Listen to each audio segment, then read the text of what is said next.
如果你請一個新嘅伙計幫手，但又擔心咧佢會走，好驚咧多隻香爐多隻鬼，有方法。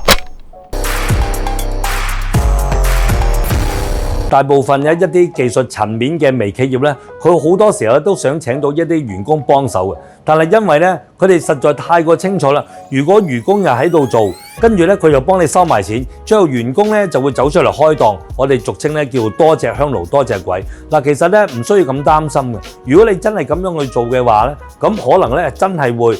做一個會走一個，而你一定要必須去清楚就係你唔係請伙計，你係請拍檔。反正佢都準備走啦，咁點解唔去揾一個一返嚟就諗住同你一齊開檔嘅呢？佢唔止會去同你嘅生意對抗，佢仲可以咧幫到你嘅生意提升。嗱，我俾一個方法大家，就係當佢一嚟到嘅時候，你話喂，我係唔請員工㗎。如果你係有興趣做呢個行業嘅話呢，我係想請拍檔嘅啫。咁當佢去知道將來有得做生意嘅話呢，咁你就用心教，又可以咧唔使咁高嘅人工請佢，兼且咧第時將來佢一開嘅時候咧，你仲會俾埋資源佢，俾埋客戶佢，甚至乎咧俾埋資金佢咁樣起步。當然啦，如果佢想用埋個品牌嘅，係一定必須用你嘅品牌，品牌咧就唔可以俾佢啦。咁佢就會慢慢咁樣借助你個品牌，慢慢推廣佢嘅生意。咁喺起步嘅時候咧，佢唔止落力，佢仲開始咧慢慢咁樣去揾客，兼且咧創造好你嘅品牌。